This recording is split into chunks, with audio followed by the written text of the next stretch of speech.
12 വയസ്സുള്ള പെൺകുട്ടിയായി വേഷം ധരിച്ച 37 വയസ്സുള്ള ഒരു സ്ത്രീയെ പോലീസ് അറസ്റ്റ് ചെയ്തു. ഒന്നിലധികം സംസ്ഥാനങ്ങളായി കുറഞ്ഞത് 7 സമാനമായ തട്ടിപ്പുകളാണ് ഇവർ നടത്തിയത്.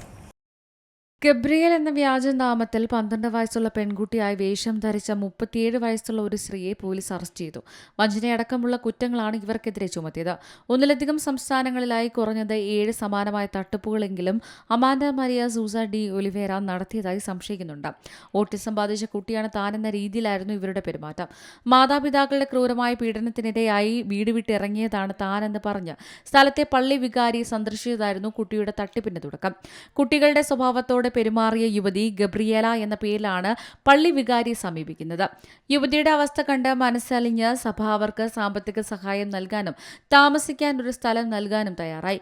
ഏറെ വൈകാതെ നഗരത്തിലെ ഒരു കുടുംബം ഗബ്രിയേലയെ ദത്തെടുത്ത് മകളായി വളർത്താൻ തീരുമാനിച്ചു. അവളുടെ മരുന്നുകളുടെ പണം അവരിൽ നിന്ന് ഈടാക്കുകയും അവളുടെ 12ാം പിറന്നാൾ ആഘോഷം പോലും ആസൂത്രണം ചെയ്യുകയും ചെയ്തു.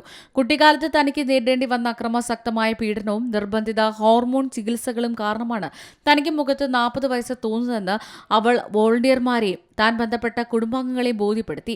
പക്ഷേ കുടുംബത്തിന് സംശയം തോന്നിയതുമൂലം സമാനമായ കേസുകൾ ഓൺലൈനിൽ തിരയാൻ തീരുമാനിച്ചപ്പോഴാണ് സത്യാവസ്ഥ പുറത്തുവരുന്നത്. പോലീസ് ചോദ്യം ചെയ്യലിൽ യുവതി സത്യം വെളിപ്പെടുത്തി. ബ്രസീലിലെ 7 സംസ്ഥാനങ്ങളിലുടനീളമുള്ള മറ്റ് നിരവധി കുടുംബങ്ങളെ സമാനമായി വഞ്ചിച്ചതായി പോലീസിനോട് ഇവർ സമ്മതിക്കുകയും ചെയ്തു. News desk C Malayalam news. ഏറ്റവും പുതിയ വാർത്തകളും വിശേഷങ്ങളും വിരൽത്തുമ്പിലറിയാൻ സി മലയാളം ന്യൂസ് എല്ലാ ഡിജിറ്റൽ പ്ലാറ്റ്ഫോമുകളിലും ലഭ്യം.